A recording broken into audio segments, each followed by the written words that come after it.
Saludamos a todos los amigos y jóvenes que están allí conectados en esta oportunidad del Distrito de Judá, allí en Bogotá, en la Asociación de Bogotá Sur. Nos alegra poder tenerle con nosotros a través de este seminario de conferencias, donde están participando los jóvenes de las iglesias de Mizpa, de Renacer, de Kemuel, del Alto de Sinaí, de Oreb y de la iglesia de Esmirna. Soy el pastor Diego Alexander Bartolo del distrito de Tuluá Valle de la Asociación Central de Colombia y hoy quiero compartir con ustedes un importante tema, un tema que seguramente va a ser de edificación personal para nuestro tiempo. También saludo a los hermanos del distrito de Tuluá que en estos momentos nos acompañan. Hoy vamos a compartir un tema muy importante, un tema también especial para todos nosotros. Así que quiero invitarles a que me acompañen en oración y vamos a pedir la bendición del Señor. Oremos. Padre Celestial, te damos gracias por tu amor y tu bondad. Permítenos, Señor, adorarte a esta hora. Permítenos, Dios eterno, aprender de este seminario, de esta conferencia, y que sea de gran bendición para nosotros. Lo agradecemos, Señor, en el nombre de Jesús. Amén. El tema que quiero compartir con ustedes lo he dividido en dos partes, así que esta primera parte quiero que ustedes presten mucha atención a esta primera parte del tema que hoy quiero compartir con ustedes. Luego iremos a una segunda parte. El tema que hoy quiero compartir con ustedes lo he titulado La seducción de los dioses contemporáneos, recordando que vivimos tiempos donde el mundo prácticamente adora otro tipo de dioses. Los dioses de hoy en día ya no son de oro, de plata, ya hoy son ya de alguna manera ideologías más modernas, más sofisticadas. Pero antes de desarrollar el tema que hoy quiero compartir con ustedes, quiero ir a la parte bíblica, quiero colocar el fundamento bíblico para el tema de este día. Vamos a buscar en la palabra de Dios en el libro de Segunda de Timoteo, el capítulo 2, versículo 3 al 5. Dice la palabra de Dios de la siguiente manera: porque vendrán tiempos cuando no sufrirán la sana doctrina, sino que teniendo comezón de oír, se amontonarán maestros conforme a sus propias concupiscencias. Y aquí subrayo: y apartarán de la verdad, y el oído se volverá a las fábulas. Pero tú, sé sobrio en todo, soporta las aflicciones, haz obra de evangelista y cumple tu ministerio. El texto que acabo de leer hace un momento nos habla acerca de que en los últimos tiempos nuestra sana doctrina, nuestro conocimiento de la palabra de Dios va de alguna manera a ser confrontada. La palabra de Dios va a ser confrontada frente a algunas doctrinas, pero no me estoy refiriendo solamente a doctrinas de tipo arcaica. No, me estoy refiriendo a doctrina ya más sofisticada. Quizás la misma teoría de religiones paganas, pero a través de algo más atractivo, a través de algo más adaptado y sobre todo llamando la atención de chicos y grandes. Por eso el tema de hoy lo he titulado La seducción de los dioses contemporáneos. Y quiero mencionarle, mis hermanos queridos, que justamente vivimos tiempos donde los superhéroes son mostrados por el arte como seres poderosos, increíbles, que vienen de todo el mundo. A menudo estos personajes son honrados como una divinidad que personifican a un salvador de la humanidad. ¿Sabe? La manía de los superhéroes sigue explotando en cada década que pasa, en cada siglo, en cada década, en cada año que ha venido pasando en los últimos tiempos. Y es uno de los géneros más poderosos de la narración. Ahora, yo una pregunta: ¿esos personajes será que recibirán alguna inspiración de la Biblia? Pero solo mostrando el lado bueno, el lado positivo o un lado diferente de la historia. ¿Será que esos personajes, estas historias, vienen con temas más espirituales y hay una agenda para reemplazar la adoración al Dios único y verdadero? Es una pregunta interesante que quiero introducir.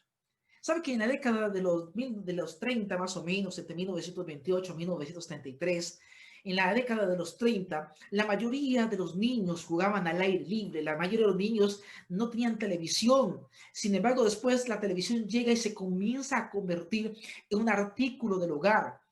no habían videojuegos en aquella época, no habían juegos, prácticamente videojuegos como en el tiempo actual, sino que prácticamente ya ahora los juegos eran diferentes, los juegos ya de entre amigos. Sin embargo, cuando llega el tiempo de la Gran Depresión, vino la introducción de los cómics. Un medio de narración rápidamente se convirtió en obsesión de chicos y grandes. Bueno, aunque al principio en los grandes. Ahora, esto precisamente en el inicio de la Segunda Guerra Mundial trajo pánico y miedo al público en general. Los superhéroes, fue ahí donde se introdujeron los superhéroes y comienzan a tener revuelo en aquella época, y para esa ocasión creen que esos personajes van a traer paz, van a traer seguridad y tranquilidad, y es ahí donde encontramos una de las razones de éxitos de estos superhéroes. Entre ellos surge justamente Superman. Ahora, no se levantó contra extraterrestres al principio, no se levantó contra robots malvados en sus primeras aventuras, no, se enfrentó al principio ante villanos que de alguna manera preocupaban a la comunidad, ante mafiosos, políticos, corruptos, narcotraficantes. Era prácticamente cuando surgen estos cómics de aquella época. Así que allí, después del ataque, por ejemplo, de Pearl Harbor en la Segunda Guerra Mundial, los superhéroes comienzan a convertirse en esas mascotas de la guerra, los cuales durante esa época millones de cómics fueron material de lectura esencial y que traían de alguna manera esperanza a la población de aquella época, sobre todo para los soldados que se encontraban en el extranjero peleando en la Segunda Guerra Mundial. Se convierten en la esperanza para estos guerreros de la época. ¿Sabe que para los años de 1980, cuando llega justamente la época de la batimanía, los Estados Unidos fue bombardeado por una epidemia de cocaína, de violencia por pandillas? Así que los creadores de los cómics, tratando de responder y tratando de traer luz frente a esta circunstancia, presenta algunos superhéroes, especialmente 4 superhéroes nuevos combatiendo a los contrabandistas narcotraficantes, como entre ellos Capitán América, entre otros. Sin embargo, en los años de exitoso de la administración del señor Bill Clinton, el expresidente Bill Clinton de los Estados Unidos, hubo una declinación de la circulación de los cómics, comenzó a decaer un poco. Pero la obsesión de la revista de cómicos parecía que se iban a terminar. Sin embargo, lo sucedido en el año 2001, en el 11 de septiembre, cuando ocurre lo del colapso de las Torres Gemelas de Nueva York, cuando fueron reducidas prácticamente al polvo, parecía que la vida real se estuviera prácticamente sacando de un libro de ciencia ficción. Así que es ahí donde la industria de los cómics prende su lamparita, y aprovecha esta circunstancia respondiendo a la necesidad profunda de tener a alguien o algo que lo salvara del enemigo y de increíble de poder destructor de los enemigos de Estados Unidos. Es allí donde la industria del cómic comienza a reaparecer, toma ánimo y recupera su poder presentando justamente los cómics. Pero hago una pregunta. ¿Qué hay de malo de tener este tipo de salvadores como nuestros superhéroes? ¿Hay algo de malo? ¿Acaso no es Jesucristo, mi amigo querido, no es Jesucristo uno de esos tipos de héroes que ha venido a nuestro mundo para salvarnos de alguna maldad inexplicable? ¿No son estas algunas alegorías engañosas? ¿O serán las falsificaciones de la gran historia de salvación, de la redención que encontramos en la Biblia, con la intención de desviarnos, apartarnos de la verdad y sutilmente ir entretejiendo características de dioses antiguos de cada superhéroe, convenciendo al mundo que Satanás es nuestro superhéroe? ¿Acaso no son este tipo de engaños otros dioses ajenos? Otros dioses que se comienzan a convertir en esos dioses ajenos de la juventud, del pasado y de hoy también. Para poder entender este tema, vamos a ver algunos paralelismos que necesitaríamos entender el origen de esos superhéroes y de Jesucristo. Y estoy tomando esta conferencia del documental de Leo Light, que titula su documental Dioses Ajenos. Así que en esta conferencia lo estoy basando a este documental. Al poder seguir avanzando justamente con esta temática, quiero mencionar que una de las representaciones conocidas, yendo un poquito atrás al tiempo al tiempo de las civilizaciones antiguas, de los dioses antiguos, eh, encontramos una de las representaciones en el tiempo pasado como un superhéroe que luego fue conocido como un dios. Y justamente estoy hablando de este personaje, Gilgamesh. Gilgamesh era de Sumeria, en donde en Sumeria, una de las antiguas civilizaciones, las primitivas, encontrada por la arqueología, relata detalladamente a deidades. Y se ha descubierto tablillas de sumerias que cuentan historias de humanos actuando en forma de dioses. Uno de ellos es este lingüista investigador de la cultura sumeria, el cual ha pasado su vida estudiando los mitos de este tipo de culturas. Él dice en cierta oportunidad, la conclusión básica de mis escritos es que quienes trajeron la civilización a la humanidad fueron visitantes de otros planetas que llegaron a la Tierra. Si uso y el término extraterrestre, sé que es un problema, una palabra muy polémica, pero que eso es lo que eran, dice este doctor Secharyan Shitin. Ahora, en el libro que él escribe, El 12º planeta, este señor afirma que en realidad no son mitos en absoluto, sino que más bien son hechos confusos de seres extraterrestres que fueron enviados a la Tierra y que esclavizaron a la raza humana de acuerdo a lo que él ha venido estudiando con respecto a estas culturas. Y hagamos un repaso sobre alguna de ellas. Por ejemplo, una de las más influyentes fue la civilización egipcia. En Egipto se consideraba por ser el socio comercial más cercano en donde en las naciones de Sumeria se intercambiaban bienes y servicios. De allí, de la cultura egipcia, era inseparable todo lo que era su contexto religioso a través de los jeroglíficos, pictografías, de las paredes de las tumbas allí antiguas, se puede ver un precursor de modernas tiras cósmicas. Ahora, allí se encuentra una alta gama de dioses muy coloridos. Ahora, la religión esotérica egipcia se basaba prácticamente, especialmente de seres de otros mundos. Por ejemplo, se usan los términos como muerte, como juicio, como el más allá. Y por esta razón, ellos formaron dioses diferentes. Entre ellos conocemos a Osiris, una de las deidades de los egipcios. Se conoció como el señor del inframundo, es decir, dentro del mundo de los cómics, el inframundo se basa en gran manera a la el mundo de los cómics se basa mucho a la egiptología, ¿sí? Y usa temas que los egipcios usaban dentro de sus cómics como la encarnación de estos antiguos dioses. Ahora, según se cuenta la mitología, que Osiris se sentó en el juicio de los muertos y determinaba si iba al paraíso o si sus almas eran destruidas. Hay una diferencia fundamental, es que Osiris es el dios del inframundo, es decir, el dios de abajo, del dios del infierno, como algunos tratan de determinar. Y el Dios de la Biblia es el Dios de arriba, es el Dios del cielo. Hay una diferencia entre el Dios verdadero con este Dios Osiris. Otra de, de las deidades egipcias es justamente Isis. Isis era, por ejemplo, Osiris era denominado por su hermana y esposa Isis, quien sirvió con muchas funciones y que luego absorbió distintas formas de dioses anteriores. Isis, esta diosa, era conocida como la madre de Horus, el hijo dios egipcio. Hablando de Horus, Horus era el dios de los reyes con cabeza de halcón. Él era el dios del sol, del cielo, de los horizontes.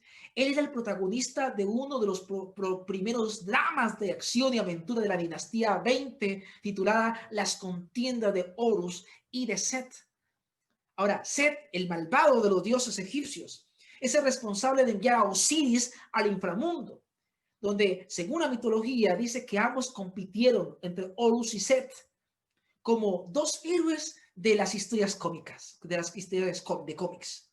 Ahora, los dos dioses que presenta la cultura egipcia cambian de forma, hacen barcos de carrera, de piedra, se mutilan entre sí, hasta que Horus se convierte en el victorioso y gobierno del trono.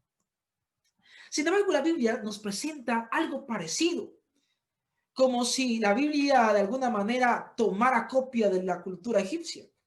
Pero yo quiero decirles que es las diferentes culturas las que toman copia de lo que ya existía como la revelación. Apocalipsis capítulo 22, capítulo 12, versículo 7 al 8 nos habla justamente algo parecido a lo relatado por la cultura egipcia, cómo el mal es desterrado del reino de Dios.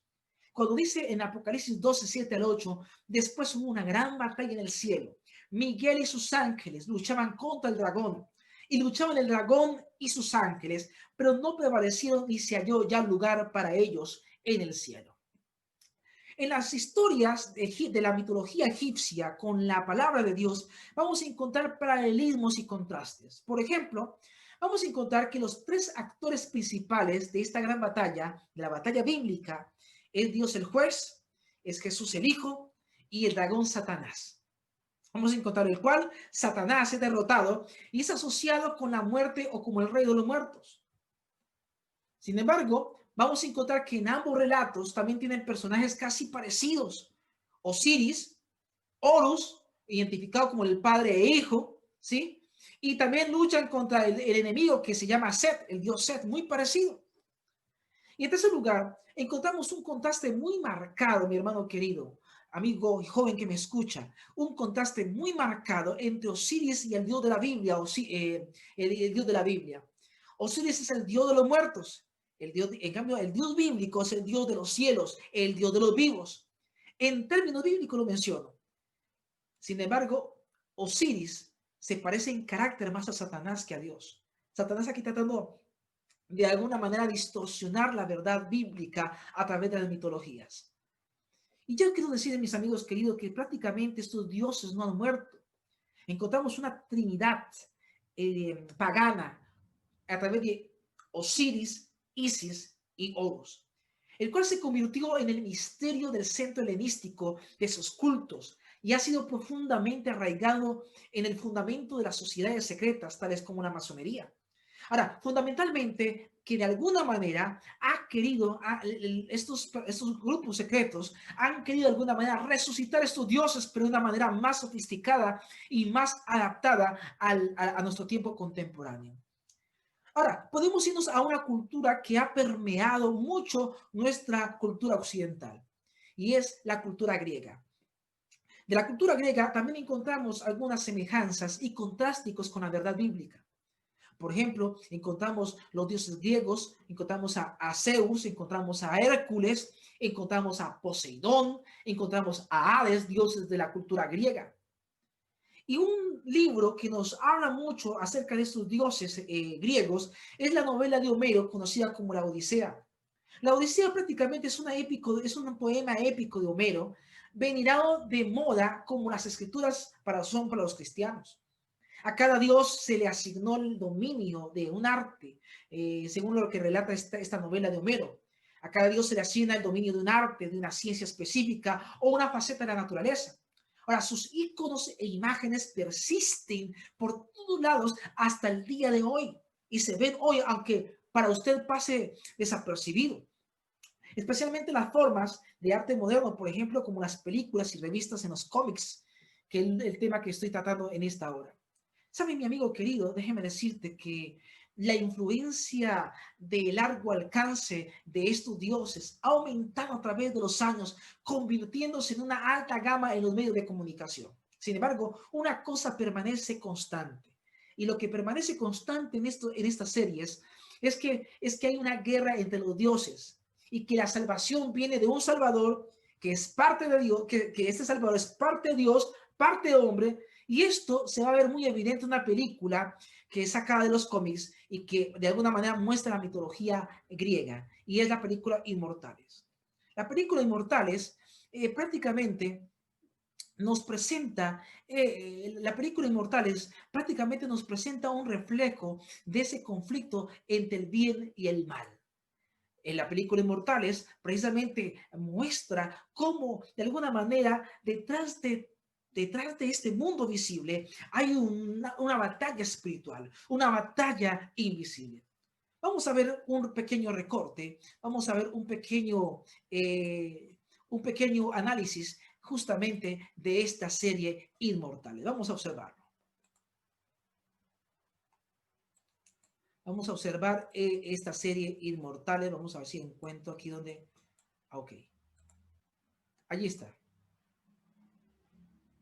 Esto es evidente en la película Inmortales. Mucho antes de que el hombre habitara la tierra, en los cielos hubo una guerra. Los vencedores se declararon dioses, mientras que a los vencidos se les dio el nombre de titanes. Y quedaron presos en las entrañas del monte Tártaro para toda la eternidad.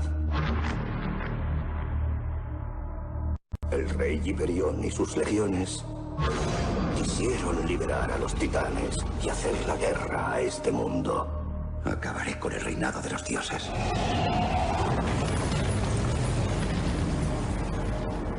Si hay un hombre que pueda guiarlos contra Hiperión, ese es Teseo.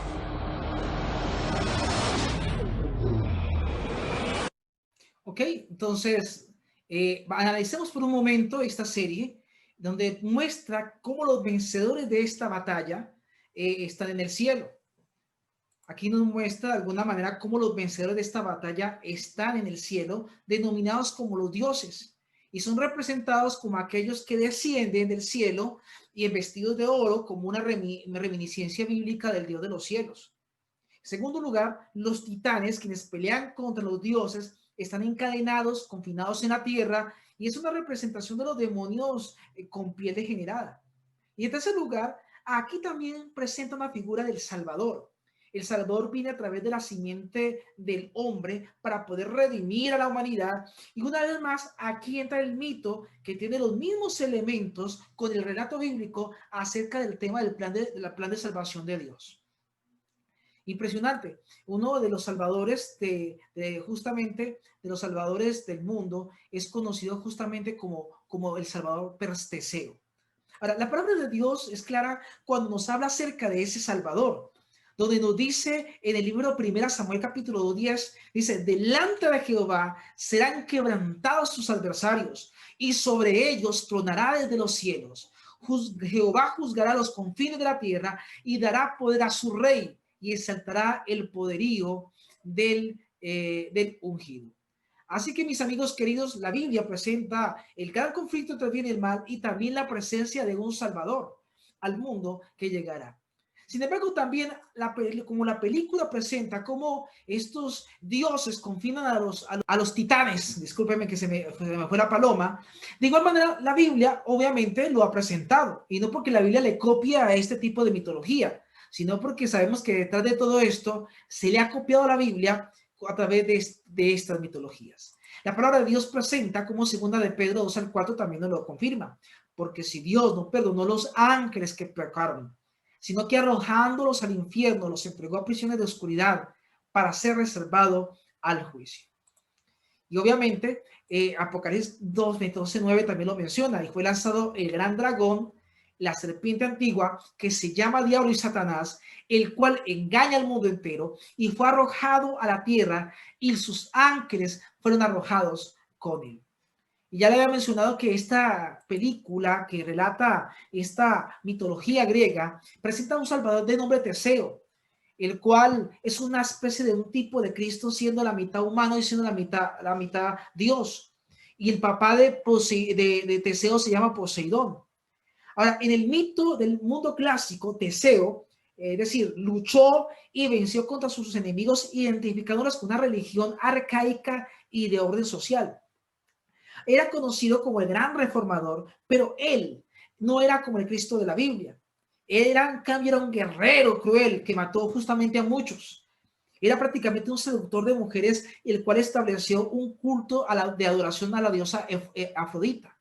Es prácticamente lo que nos presenta esta serie. Mira, aquí quiero que hagamos un repaso de lo que llevamos hasta el momento. Vamos a ver cómo Satanás le declaró la guerra a Dios en el inicio y cómo nosotros nos encontramos en medio del fuego cruzado. Recordemos que la Biblia nos presenta, mis amigos queridos, Dios nos creó a su imagen y a su semejanza, pero Satanás quiere colocar la suya en nosotros al inculcarnos cómo rebelarnos contra Dios. Además de eso, También vemos en la Biblia cómo Dios diseñó un plan para salvar al hombre y Él quiere que usted y yo lo conozcamos. Sin embargo, Satanás ha desvirtuado la enseñanza de ese plan a través de las distintas mitologías de las civilizaciones. Ahora, Satanás quiere apartar, número 4, nuestra mente del plan de salvación, del verdadero plan de salvación, para causar nuestra perdición. ¿Y cómo lo hace? Desvirtuando precisamente lo que le presenta la palabra de Dios. Ahora, en la segunda parte de este tema que estoy desarrollando, quiero dejarlo justamente con esta reflexión, esta pregunta. Aunque pueda parecer que los mitos y griegos tienen un paralelo con la Biblia, podían de alguna manera estar contando relatos muy opuestos al gran conflicto entre Cristo y Satanás. Un ejemplo que podemos encontrar es justamente esta Furia de Titanes. Furia de Titanes es un documental prácticamente contado contado justamente para mostrar la tiranía de los dioses. Furia de Titanes no es un documental, es una película estadounidense de fantasía adaptada en 1981 con el mismo título. Ahora, el argumento de esta película, Furia de Titanes, se basa justamente en el mito griego de Perseo. La filmación comenzó en abril del año 2009 para poder estrenarse finalmente el 2 de abril del año 2010. Y quiero que ustedes observen, precisamente, que esta película, Furia de Titanes, de alguna manera comienza a presentar la misma ideología, el mismo centro, la misma esencia de la mayor parte de las películas que de alguna forma llevan a la mente a la persona a ver finalmente el plan de salvación que presenta la Biblia como un mito o como una historia de leyenda. Vamos a observar en estos momentos esta pequeña introducción de esta película Furia de Titanes. Vamos a observarla. Quiero compartirla aquí.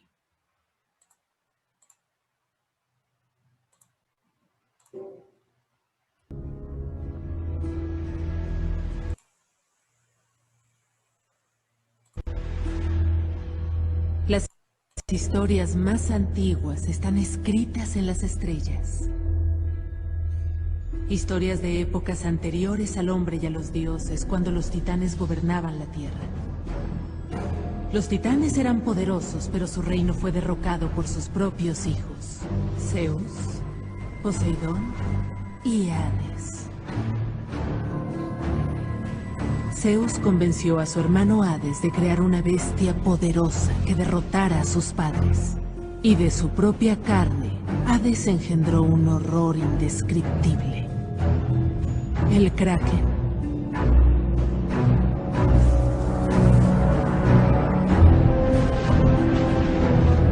Zeus se convirtió en dios de los cielos, Poseidón en rey de los mares, y Hades, engañado por Zeus, tuvo que gobernar el inframundo en la oscuridad y la miseria. Fue Zeus quien creó al hombre, y sus plegarias alimentaban su inmortalidad. Pero con el tiempo, la humanidad comenzó a rebelarse. Comenzó a cuestionar a los dioses y finalmente a levantarse en su contra.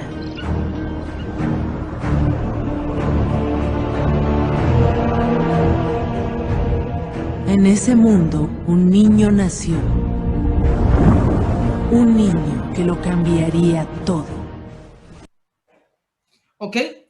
Así que aquí observando, analizando precisamente esta serie, esta película, quiero mencionarles que aquí presenta prácticamente también un paralelismo precisamente con el tema del plan de salvación. Y viene una pregunta: ¿por qué los mitos antiguos tienen tanta similitud con los relatos bíblicos? Incluso si los mitos son anteriores al nacimiento de Cristo. Acordémonos, mis amigos queridos, la película, haciendo una síntesis de esta película Furia de Titanes, prácticamente nos va a nosotros a presentar esta película a un salvador, incluso un niño salvador con su madre, con la intención de ser una falsa descripción de Cristo Jesús con la Virgen María. Usted va prácticamente a encontrar esa figura justamente en la película. Ahora, vamos a encontrar que el nombre del niño Salvador se llama Perseo. Y el nombre Perseo prácticamente se deriva de un antiguo verbo griego que es perteín. En el libro de gramática comparada de griego y latín también presenta el sufijo Zeus. Y es típicamente usado para formar un sustantivo agente. Ahora, en este caso, Perseus significa devastar, desperdiciar, saquear, destruir. Eso es todo lo contrario al desarrollo del carácter del Señor Jesucristo. Tratando de plantear un Salvador, pero malévolo, un Salvador tirano, un Salvador destructor. Recordando que la Biblia nos presenta a Jesús de manera diferente. La Biblia nos presenta que el Hijo del Hombre no vino aquí para hacer daño, no vino para destruir. Dice el texto de San Juan, capítulo 10, porque el Hijo del Hombre no ha venido para perder las almas de los hombres, sino para salvarlas. Dice, el ladrón no viene sino para hurtar, matar, destruir. Y yo he venido para que tengan en abundancia, vida en abundancia.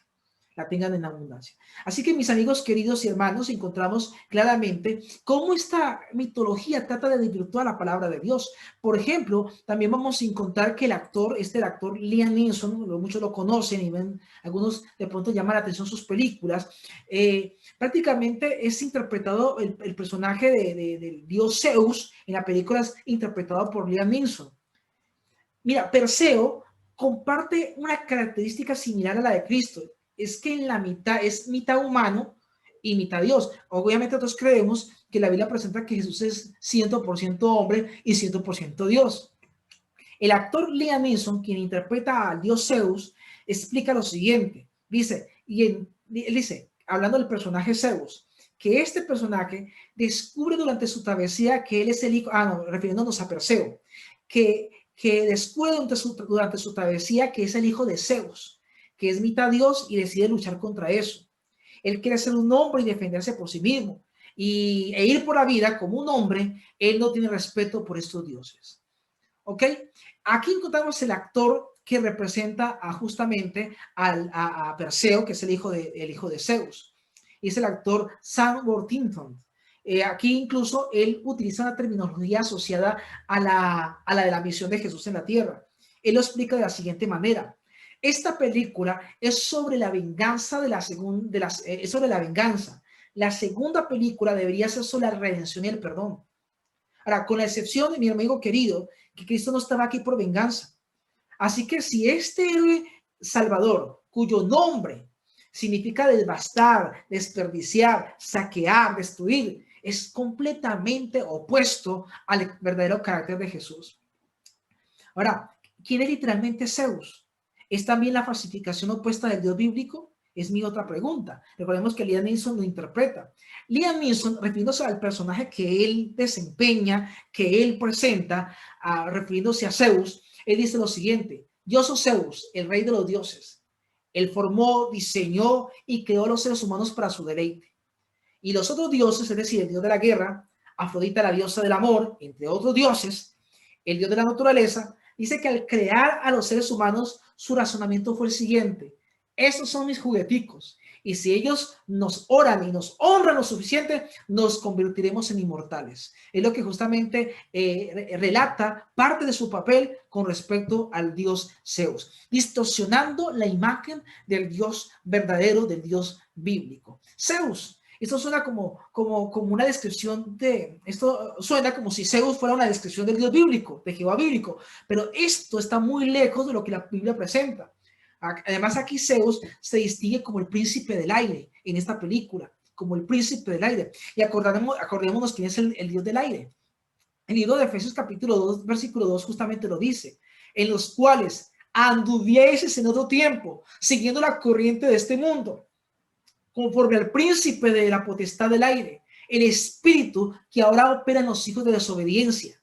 Esto es lo que justamente presenta la palabra de Dios. Ahora, déjenme decirte, mis amigos queridos, que en la ciudad de Pérgamo los sacrificios perpetuos fueron ofrecidos justamente al dios Zeus sobre su imponente altar que había allí en Pérgamo, más o menos un altar de 40 pies de altura.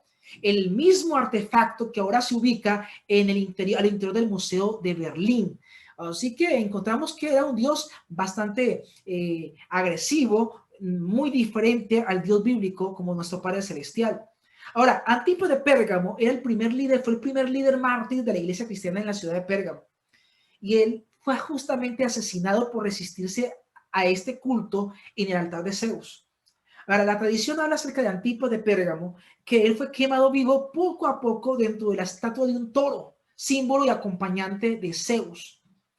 Ahora, ¿quién era Antipas según la Biblia? ¿Quién era Antipas según la Biblia? O sea, ¿quién era este tipo de circunstancias según la palabra de Dios? Apocalipsis capítulo 2, versículo 13 dice: yo conozco tus obras y donde moras, donde estás en el trono de Satanás, pero retienes mi nombre y no has negado mi fe, ni aún en los días en que Antipas, mi testigo fiel, fue muerto entre vosotros, donde mora Satanás.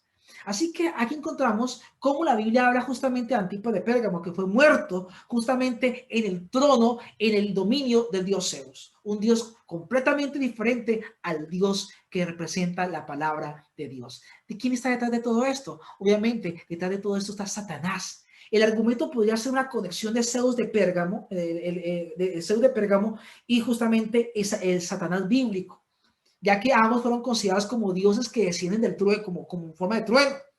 El Zeus de la antigüedad y Satanás en el principio del tiempo, para poder entender, habían altares dedicados a Zeus Catagibates. Fueron justamente descubiertos cerca de la ciudad de Pérgamo, según la arqueología. Y Zeus de Catagibates, más correctamente, significa Zeus que desciende. ¿Cómo así que Zeus que desciende? Acordémonos quién fue ese que se creía Dios y que descendió como un rayo del cielo. La Biblia en Lucas 10:18 nos lo presenta. Y cuando Jesús se refiere a Satanás, y él le dijo: yo veía a Satanás caer del cielo como un rayo. Joven querido, hemos visto esta primera parte de este tema que seguramente nos llevará a entender de cómo lo que hoy vemos no nació por así o por casualidad. Lo que vemos hoy en día a través de los pasatiempos que usamos tienen siempre un fin. Nada pasa porque sí. Y por eso yo quiero invitarte a que siempre tratemos de evaluar y analizar de dónde proviene justamente lo que traemos a nuestra mente y permitimos que entre a nuestra alma. Es importante tener en cuenta de que el Señor Jesús invita a que lo imitemos a Él. Que así como Pablo dijo: sed imitadores de mí, así como yo de Cristo. Y en esta oportunidad yo quiero llevarlos a esa reflexión. Dioses antiguos, de diferentes filosofías, de diferentes culturas, han permeado a nuestro tiempo. Pero seguramente has permitido que estos dioses entren de una manera muy sutil a tu vida personal. Hemos visto esta primera parte donde nos permite colocar el fundamento para el tema que veremos después en nuestra segunda parte. Así que el tema número 2, yo los invito a que estén pendientes para que podamos seguir disfrutando de esta temática tan importante, es la seducción de los dioses contemporáneos. Recordemos que el Señor mencionó: amarás a tu Dios con toda tu mente y con todo tu corazón y con toda tu alma. Y sabe, el Señor dice: no tendrás otros dioses ajenos delante de mí. Amemos a Dios. Vamos a tener una palabra de oración para terminar esta primera sección. Y luego los invito a que veamos la segunda parte, que es el complemento al tema de hoy. Oremos. Padre Celestial, te damos gracias por tu amor, por tu bondad, por tu compañía con nosotros. Los hermanos y jóvenes que han visto este programa, los coloco en tus brazos de amor. Permite, Señor, que podamos abrir nuestros ojos para poder discernir, tomar lo bueno y retener lo malo, y desechar lo malo. Y de esta manera, Dios eterno, poder solamente permitir que en nuestra alma entren cosas santas y puras que te honren y te glorifiquen. Tu palabra menciona que todo lo bueno, todo lo puro, en esto pensad. Gracias por escucharnos, Señor. en el nombre de Jesús. Amén. Gracias por acompañarnos. Los espero en la segunda parte de esta sección titulada, que se llama La seducción de los dioses contemporáneos. Nos veremos en la próxima oportunidad.